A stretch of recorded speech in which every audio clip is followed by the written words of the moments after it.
पुण्यातील उपमुख्यमंत्री किंवा पुण्याचे उपमुख्यमंत्री अजितदादांनी मोदींचा आलेख वाढल्यामुळे, मोदींची लोकप्रियता वाढल्यामुळे ही राजकीय खिचडी शिजवली जात आहे अशा प्रकारचा आरोप केला।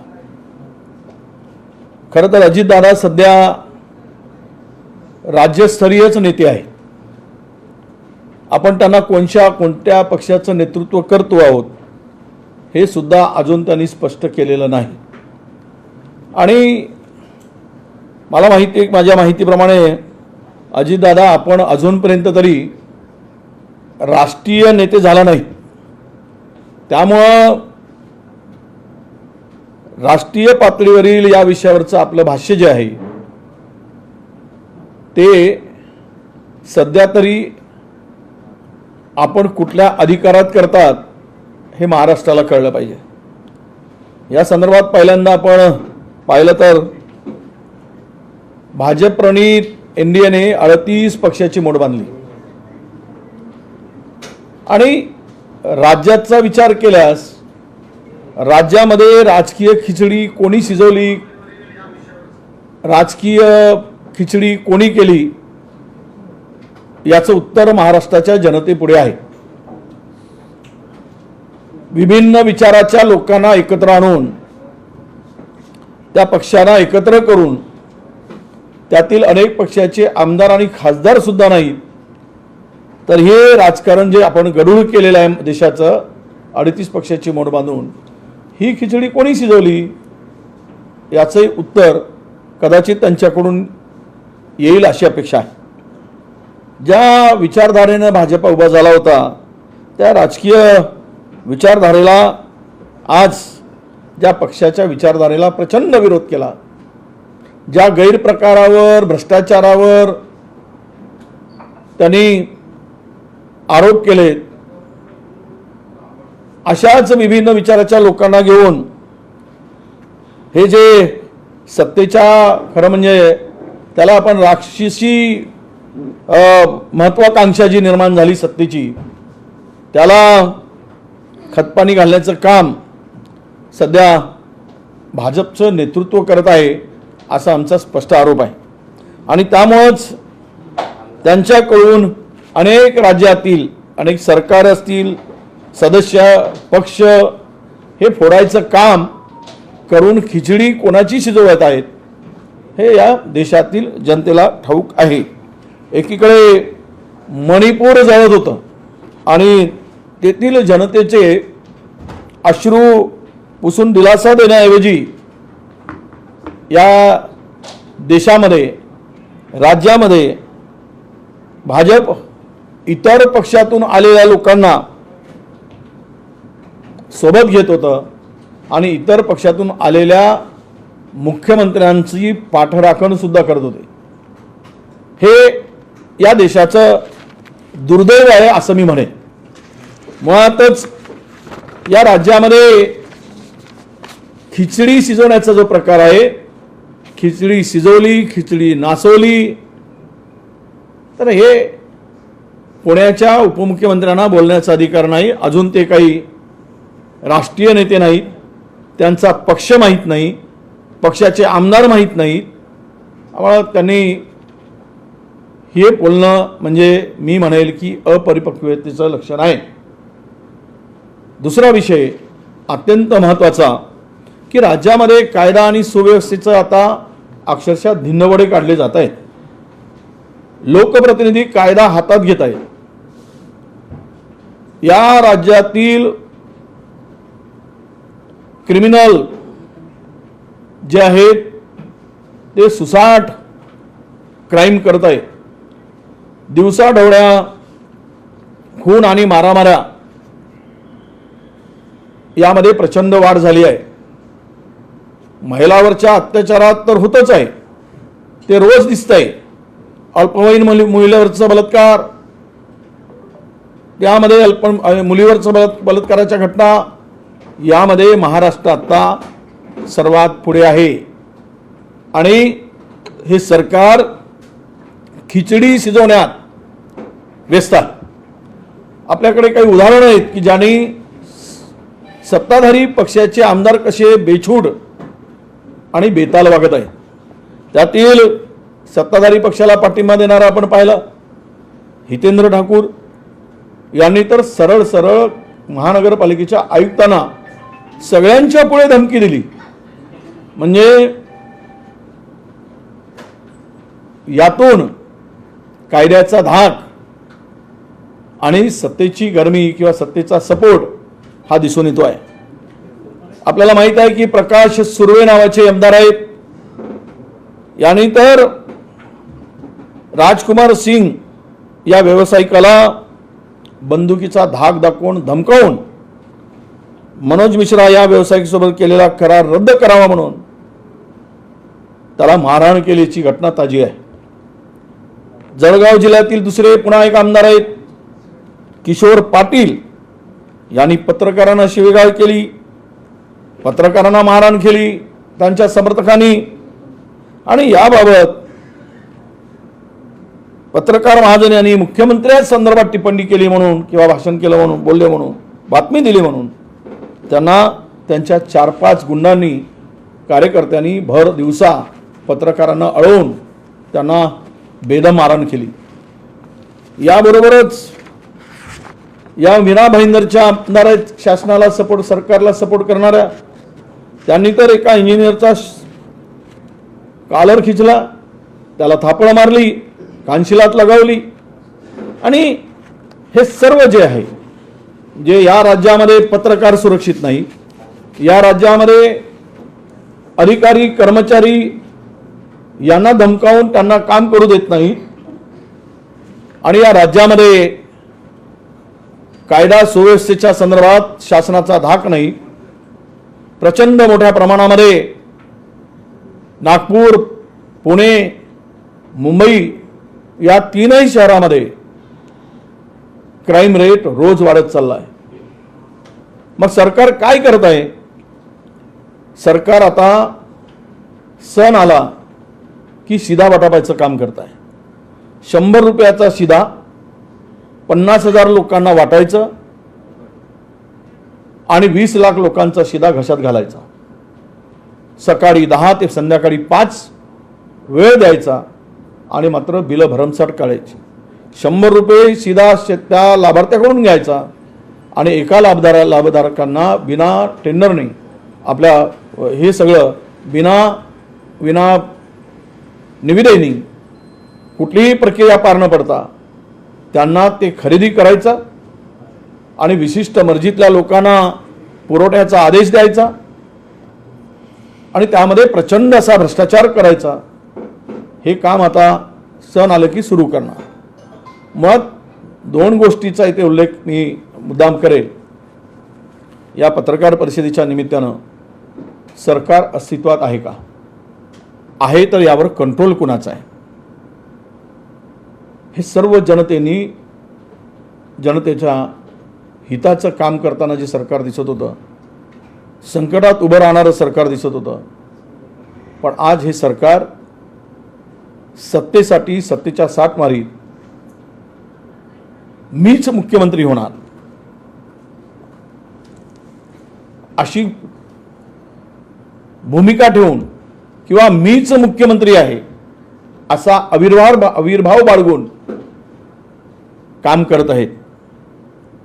3 पक्षाचा एकाचा पाय एकाच्या पाय पोसत नाही अशी अवस्था यांची झालेली आहे।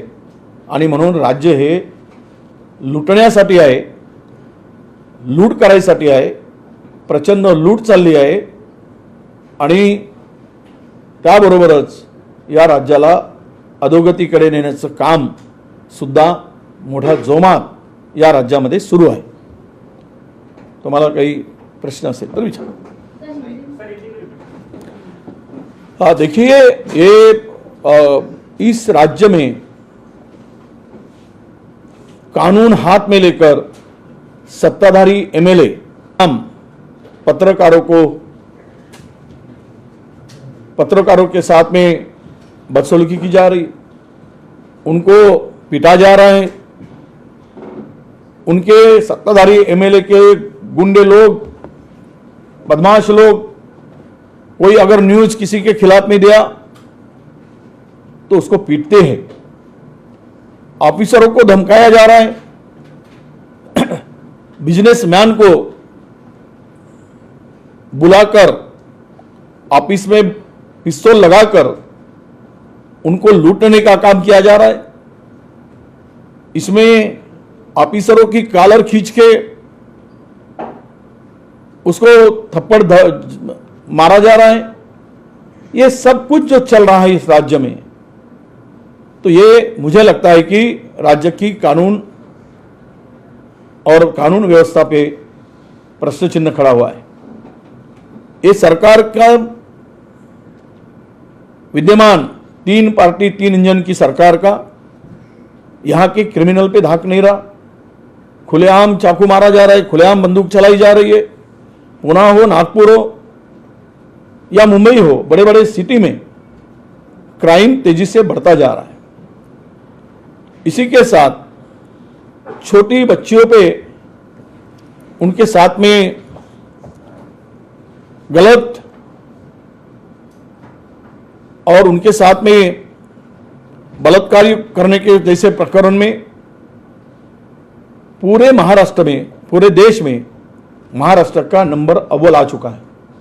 तो यहां की छोटी लड़की हमारी सुरक्षित नहीं, यहां के हमारी बहन सुरक्षित नहीं, यहां का ऑफिसर सुरक्षित नहीं, यहां का पत्रकार सुरक्षित नहीं, तो कानून की धज्जियां उड़ाई जा रही और कानून पे, कानून का दाग इस सरकार का ना लोक प्रतिनिधि पे है, ना गुंडे मवाली पे है, ना क्राइम करने वाले जो क्रिमिनल है ना उनके ऊपर है। दूसरा एक इंपॉर्टेंट इशू कि कल खिचड़ी सरकार करके उल्लेख, खिचड़ी पकाई जा रही और हमें खिचड़ी करके उल्लेख करके अजीत दादा ने जो स्टेटमेंट किया, मुझे पता नहीं कि अजीत दादा किस तरह ऐसी बातें जो करते हैं, तो वो उनकी, वो तो राज्य स्टेट लेवल के लीडर है, वो अभी तो नेशनल लीडर नहीं है, ना उनकी पार्टी कोई रिकॉग्नाइज है, ना उनके पास में एमएलए कितने हैं। तो ये खिचड़ी की बात जो करते हैं, तो मुझे बताना चाहता हूं कि अगर सत्ता की हवास जो होती है, सत्ता की हाव होती है, सत्ता के लिए कुछ किसने हद तक गिरना पाने के लिए यह स्टेटमेंट किया जा रहा है। आज आपने देखा है कि ये 10वां साल है केंद्र में सरकार बीजेपी की है, फिर भी उनको 38 पार्टियों का सपोर्ट लेना पड़ता है। इसका मतलब यही है कि जनता के नजरों में यह सरकार गिर चुकी है। जनता के दरबार में इस सरकार की वैल्यू खत्म हो चुकी है। अब इसीलिए 38 पार्टी का टेकू जो लगता है, इनको सपोर्ट लगता है, वो लेने का काम ये सरकार ने किया है। क्यों कि इन्होंने कुछ भी काम 10 साल में किया नहीं, ना बेरोजगार के लिए किया, ना गरीब के लिए किया, ना महंगाई कम करने के लिए। तो किस तरह का काम आम जनता के लिए इन्होंने किया, इसका पता लोगों को नहीं है। और इसीलिए मैं अजीत दादा को कहना चाहता हूं कि आप हमें खिचड़ी मत कीजिए। खिचड़ी पकाने का काम तुमने किया है सत्ता के लिए, ये महाराष्ट्र की जनता जानती है।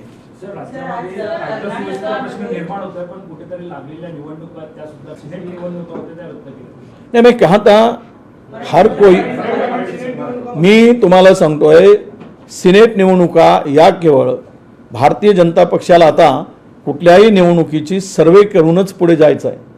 सर्वे केल्यानंतर जर रिपोर्ट निगेटिव्ह आला, हारत आहे, पराजय आहे, तर निवडणुका पुढे ढकलत जा आणि त्यातूनच त्यांना पराजय त्यांच्या नजरेपुढे दिसला सिनेट निवडणुकीमध्ये आणि म्हणून त्यांनी या निवडणुका पुढे ढकलल्या आणि पुन्हा आता 2-3 महिन्यांनी पुन्हा करतील सर्वे।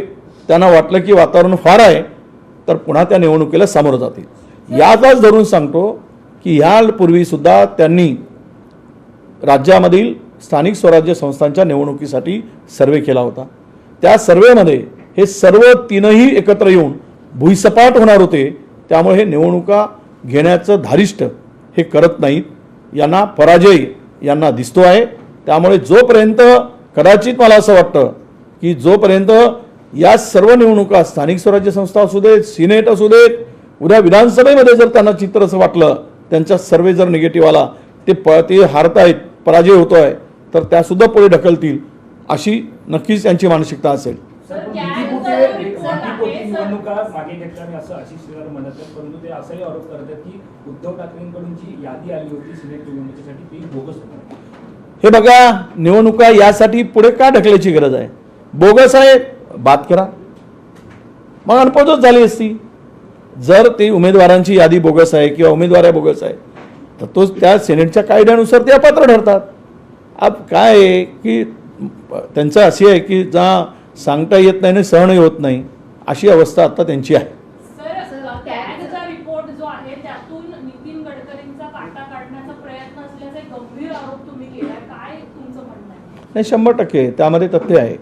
बघा, भ्रष्टाचार झाला असेल तर या देशामध्ये कुठलाही भ्रष्टाचार होतो आणि त्यामध्ये गैरप्रकार झाला आहे हे कॅगनी स्पष्ट केलं आहे. कॅगचाच आधार घेऊन आम्ही म्हणत नाही, कॅग म्हणते म्हणून काँग्रेसला आरोपीच्या पिंजऱ्यात उभं करण्याचं काम केलं गेलं आणि त्यामध्ये सेक्ट्रम असेल, कोल स्कॅम असेल, या सगळ्यामध्ये काहीतरी आकडे सांगितलेत. तिथे तर 1 किलोसुद्धा त्या ठिकाणी कोळसा काढला गेला नाही, 1 टनसुद्धा कोळसा काढला गेला नाही, त्याच्याशी कुठलाही संबंध नव्हता. पण बदनाम करून आज या देशामध्ये नरेंद्र मोदी पंतप्रधान झाले. हा देश जाणतोय भ्रष्टाचार भ्रष्टाचार म्हणून. आता काय हा भ्रष्टाचार शिष्टाचार आहे? ना खाऊंगा ना खाणे दूंगा असं म्हणणाऱ्यांनी, आणि भ्रष्टाचार तर सर्व दूर आहे, सर्व PSU विकल्या गेल्या आहेत, सगळंच साफ होत चाललेलं आहे. आता ज्यांची छबी प्रामाणिक इमानदार आणि काम करणारा एकच नेता, पण तो माहीत आहे सगळ्यांना, देशातील लोकांना यांचे किती आपुलकीचे आणि किती चांगले संबंध आहेत गडकरींचे आणि PMचे, हे त्या देशातील सगळ्या जनतेला माहीत आहे. त्यातूनच यांनी मधामध्ये तर आमच्याकडे जी माहिती आहे ती माहिती तर अशी होती की यांना राज्यपालांची ऑफर दिली, त्यांनी नाही म्हटलं. आता बाजूला सारायचा प्रयत्न असेल, पण एक आहे, याला जबाबदार गडकरीच आहेत असं नाही, तर याला जबाबदार ही सरकार आहे, या देशाचे पंतप्रधान आहेत. ना खाऊंगा ना खाणे दूंगा म्हणणारे हे दोनही याला जबाबदार आहेत. त्या संदर्भात काय कारवाई करतात इमानदार भ्रष्टाचाराविरुद्ध लढणारे आमचे पंतप्रधान, याची आम्ही प्रतीक्षा करतोय. सुप्रियाताई म्हणतात की आज आमच्यात अंतर दिसत असलं तरी उद्या ते असेलच असं गरजेचं नाही. याच्यावरून पुन्हा एकदा चर्चा निर्माण झालेली आहे. शरद पवार, अजित पवार यांच्या भेटीनंतर जी चर्चा सुरू झाली होती ती पुन्हा सुरू झाली. सातत्यानं हा संभ्रम कायम ठेवला जातोय असं वाटतंय का जाणीवपूर्वक? नाही, त्यांनी ते म्हटलेत की त्यांचं स्टेटमेंट तुम्ही पूर्ण नाही सांगितलं मला, मी पूर्ण वाचलं आहे आणि पूर्ण ऐकलं आहे. ते असं म्हणालेत की नात्यातला संबंध हा कधी दुरावला जात नाही, ते कधी संबंध एकत्र यावं लागतं, जवळ येत असतात. ते नात्यापुरती बोलले, त्या राजकारणाच्या साठी बोलले नाही, हे मी ऐकलंय. काल आपण जर बघितलं तर बीडमध्ये जी सभा झाली त्या सभेच्या वेळेला बीडमध्ये सगळीकडे होर्डिंग्स लागलेले होते की साहेब तुमचा आशीर्वाद पाहिजे. मला वाटतं का शरद पवारांच्या आशीर्वादाची अजूनही अजित पवार गटाला अपेक्षा आहे? तुम्हाला वाटतं ते आशीर्वाद? हे बघा, जनता ही हुशार आहे, मतदार हुशार असतो. मास कुठे आहे हे सगळ्यांना माहिती आहे. ही शिंदेच्या बरोबर, मुख्यमंत्र्यांच्या बरोबर आत्ताच्या जी मंडळी गेली त्यातले अनेक मंडळींची जे आत्ताचे स्टेटमेंट आहे, म्हणजे एकाने तर त्या तुमच्या गोगावलेंनी तर सांगूनच टाकलं, एक बायको आत्महत्या करतो म्हणून त्याला मंत्री केलं, एकाने सांगितलं नारायण राणेच्या धाकामुळे मंत्री केलं, आता तिसऱ्याने सांगितलं मीच आत्महत्या करेल मंत्री नाही केलं तर. याला खड्ड्यात घाला नेऊन महाराष्ट्राला, मरू देत नाही यांना. ह्यासाठी मंत्री, बायको आत्महत्या करते म्हणून मंत्री, मी नाही म्हणत, गोगावले म्हणतात. नाही तुम्ही उलट सांगाल ते बरोबर दाखवा. गोगावले म्हणतात बायको आत्महत्या करते म्हणून मंत्री. आता यांनी 40 लोकांनी उरलेल्या 30नी पत्र लिहावं, मी समुद्रात उडी घेऊन आत्महत्या करणार, मला खोल खड्डा असेल तर दाखवा, मी तिथे आत्महत्या करणार आहे, मला मंत्रिपद मिळालं नाही तर. आता याच्या पोरांनी सांगावं, बापाला मंत्री केलं नाही तर पोरगा आत्महत्या करणार. काय लावलेलं आहे या राज्यामध्ये? काय नाटक चाललंय? हा ड्रामा चाललेला आहे? हे सगळे जे चाललेलं आहे हा खऱ्या अर्थानं ड्रामाच म्हणू आपण. या ड्रामाचं रूपांतर आता हळूहळू तमाशात होत आहे. हा तमाशाचं रूपांतर विदर्भातील खडा तमाशामध्ये होईल आणि सगळी जनता हा खडा तमाशा 3 लोकांचा, त्यातला वाद्य कोण, तुतारी कोण वाजवतो, नाचाची भूमिका कोण करतो, पायात घुंगरू कोण बांधून नाचतो, हे आता सगळे महाराष्ट्र पाहिल आणि महाराष्ट्राला कळेल. त्यावेळेस यांच्या 3ही खुर्च्या रिकाम्या झालेल्या तुम्हाला दिसतील. शरद पवारांच्या वडीलमुळे काँग्रेस पक्ष कमालीचा सावध झालाय. दिल्लीतील वरिष्ठ श्रेष्ठी आहेत ते बाहेर निरीक्षण ठेवण्यात, लक्ष ठेवण्यात, असं नितीन राऊतांनी म्हटलंय. नेमकं काय दिल्लीचं? शरद पवार अजित पवारांच्या गुप्त बैठकांमुळे काँग्रेस कमालीचा सावध झाला. असं आहे की पक्ष आमचा वेगळा आहे, तो त्यांचा पक्ष आहे. महाविकास आघाडीमध्ये आहेत, आपण आहोत, तोपर्यंत एकमेकाचा सन्मान. जो बाहेर जाईल त्याचा सन्मानाचा विषय नाही. पक्षाची आयडिओलॉजी, पक्षाचे हायकमांड, हे सगळे जे काही असतं ते प्रत्येक याच्यावर बघतच असतात. कुठल्याही पक्षाचे बघतात. उद्या उद्धवजी पण बघतील, शरद पवार साहेब पण बघतात त्यांच्या पक्षाचं काय चाललंय बाहेर. त्यामुळे ह्याला काही फार काही मला वाटतं की वेगळ्या अर्थानं बघण्याची गरज नाही. आमची भूमिका आम्ही अलायन्स आहे, इंडिया बनवलं आहे, इंडियाला घाबरले आहेत NDA म्हणून आता बेताल वक्तव्य चालले आहेत. हे सगळे दिसते आहे, सगळे सर्वे दिसत आहेत. आता काही सर्वे धाकामुळं देशाच्या पंतप्रधानांच्या ते त्यांना बढोतरी दाखवत आहे, पण वास्तविकता ते वेगळी आहे, उलटे दाखवत आहेत. त्यांचे आम्हाला दाखवायला पाहिजेत, पण आमचे त्यांना दाखवत आहेत आणि त्यांचे आम्हाला दाखवत आहेत. ही वस्तुस्थिती आहे. वडेट्टीवार साहेब, महाविकास आघाडीत लोकसभेसाठी जागा वाटपाचा फॉर्म्युला ठरला असून जो जिंकू शकेल त्याची ती जागा, असं संजय राऊत म्हणाले. नेमकी वस्तुस्थिती काय आहे? कोण जिंकू शकेल हे कसं ठरवणार? हे ठरवण्याचा अधिकार 3ही आपले राज्यातील पक्ष आहेत, महाविकास आघाडी म्हणा, इंडिया म्हणा, तो फॉर्म्युला ते 3घेही निश्चित करतील. त्यामुळे मी त्यावर अधिक बोलणार नाही. 3घांच्या पक्षाचे प्रमुख ठरवतील.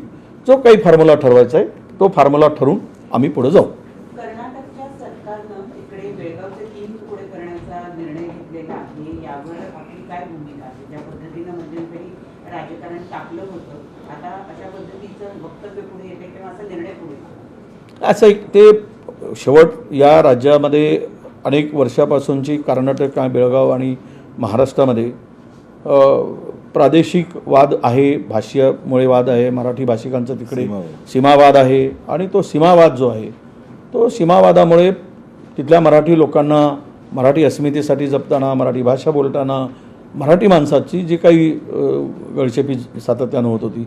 तुम्ही यापूर्वीच्या सरकारने आपण पाहिलं की कशा पद्धतीनं महाराष्ट्राशी व्यवहार केला, त्यावेळच्या मुख्यमंत्र्यांनी कसा केला, उपमुख्यमंत्र्यांचे त्यावेळचे स्टेटमेंट काय होते, हे सगळ्या देशातील आणि महाराष्ट्रातील लोकांना माहीत आहे.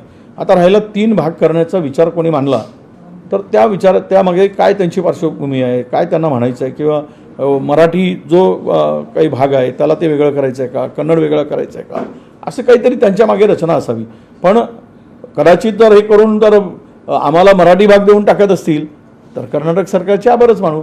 पण आत्ता तरी मला ही प्राथमिक त्यांची काही चर्चा किंवा त्यांचं स्टेटमेंट असेल, यामध्ये सत्यता आणि तथ्य काय हे संपूर्ण माहिती घेतल्याशिवाय मी यावर अधिक भाष्य करणार. सर, कर्नाटकातील बागलकोट येथे छत्रपती शिवाजी महाराजांचा पुतळा आतोरात घातला, त्यावरती चंद्रशेखर बावनकुळे म्हणतात की कर्नाटकातील काँग्रेसची ही गुजरी आम्ही सहन करतो. नाही, अहो ते बावनकुळेजींना माझं सांगणं आहे, तुम्ही शिवाजी नाव हे ठेवत नव्हते कधीपर्यंत, 2000पर्यंत. त्यांच्या एकाही माणसाचं नाव शिवाजी दाखवा. शिवाजी महाराजांचा फोटो RSSच्या मुख्यालयात होता का हे विचारा. शिवाजीचा द्वेष करणारी ज्या विचाराची माणसं आहेत त्यांनी शिवाजी महाराजांच्या संदर्भात अस्मिता आम्हाला सांगू नये. राहिला तिथे बागलकोटमध्ये, त्या ठिकाणी नवीन पुतळा कदाचित बसवायचा असेल, त्यामुळे तो काढला. नवीन पुतळा बसवला जाईल. महाराष्ट्राचं असो की देशातलं असो, कुठलंही सरकार छत्रपती शिवाजी महाराजांचा अपमान करू शकत नाही, करणारही नाही. अनेक ठिकाणी इथे पण मंदिरं पाडलेत, नागपुरातले रस्ते मोठे करत असताना, आणि बाजूला मंदिरं बांधलेत. सगळ्यात जास्त मंदिरं कुठे पाडले असतील तर ती नागपुरात पाडली गेली होती त्यावेळेस. हे नागपुरातल्या लोकांना माहीत आहे. म्हणजे काय त्यांनी धर्म बुडवला काय? विचाराला महत्त्व असतं. महाराजांचा पुतळा सन्मानानं बाजूला करून ठेवला असेल तर तो रस्ता बिस्ता कुठे येत असेल तर ठेवला असेल. त्यामुळं ह्यांनी आम्हाला अस्मिता सांगली महाराजांची. त्या अरबी समुद्रामध्ये 7 वर्षापूर्वी 9 वर्षापूर्वी महाराजांचं स्मारक उभं करायचं सोंग केलं. फार जाऊन त्याचा नकाशा बाळ मतं घेतली, पंतप्रधानांच्या हस्ते त्याचं उद्घाटन केलं, भूमिपूजन केलं, जलपूजन केलं. आणि काय झालं तिथे मोठभर माती तरी दिली. ह्या अस्मिता तपासणारी यांची आहे. त्यामुळे ह्यांच्याकडे आमचं काही संबंध नाही, आम्ही लक्ष देण्याची गरज नाही. महाराजांची अस्मिता महाराष्ट्रातील प्रत्येक माणसाच्या मनात आहे, देशातील लोकांच्या मनात आहे. त्यामुळे ह्यांनी शिकवलं, ज्यांचा संबंध मनुस्मृतीशी आहे, त्यांनी त्यांच्यावर भाष्य करायची गरज नाही. चल शेवटचं